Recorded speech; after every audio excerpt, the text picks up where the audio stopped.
மாசம் மாசம் 1000 ரூபாய் கொடுத்துட்டு இருந்தாங்க. நம்மளோட பணத்தை நாம சந்தோஷமா வாங்கிட்டு இருந்தோம்.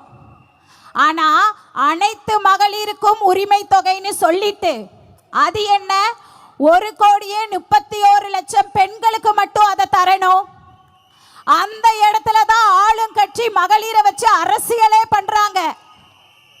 கடந்த 2021 தேர்தலில் ஆளுங்கட்சியோட மொத்த வாக்குகள் எண்ணிக்கையே 1,74,30,179 வாக்குகள் தான். அவங்க கூட்டணியோடு சேர்த்து பார்க்கும்போது தான் 2,09,82,088 வாக்குகள் வாங்கியிருக்காங்க. ஆக அவங்களோட கணக்கு 2 கோடி வாக்குகள் வாங்கினா வெற்றி பெற்றிடலாங்கிறது தான். ஆனா இது 2021 இல்ல சார், 2026.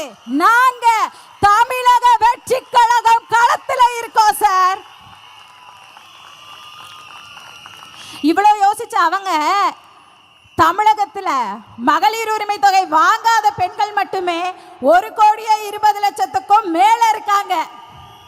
அவங்கள சார்ந்து அவங்க வீட்டுல 2 முதல் 4 வாக்குகள் இருக்கு. அந்த பெண்கள் உங்களை இந்த தேர்தலில் விசில் அடிச்சே அனுப்ப போறாங்க. அவங்க மட்டும் இல்ல, உரிமை தொகை வாங்குற பெண்கள் கூட நம்ம வரி பணத்தை நம்ம வாங்குறோம், நீங்க என்ன கொடுத்தாலும் வாங்கிக்குவோம். எப்படி? நீங்க என்ன கொடுத்தாலும் வாங்கிக்குவோம், ஆனா நாங்க போடுற ஓட்டு விசிலுக்கு தான் சொல்ற என் தாய்மார்களும், ஏன் அன்னை களத்துல நிற்கும் போது வேற யாருக்கு நான் ஓட்டு போடுவேன்னு சொல்ற என் சகோதரிகளும் இன்னைக்கு ரொம்ப தெளிவா இருக்காங்க. உங்க அரசியல் எங்க மகளிர் கிட்ட செல்லுபடி ஆகாது. ஆக இந்த 2026 தேர்தலில் எங்க மகளிர் மொத்தமா உங்களை விசில் அடிச்சு அனுப்பத்தான் போறாங்க. கடந்த 2021 தேர்தலில் தமிழகத்தோட மொத்த வாக்கு சதவிகிதமே 73.67% தான். அதுல ஆளுங்கட்சியோட சதவீதம் பார்த்தா 37.7%. நம்மளோட கணக்குக்கு 100க்கு 35 மார்க்குங்க.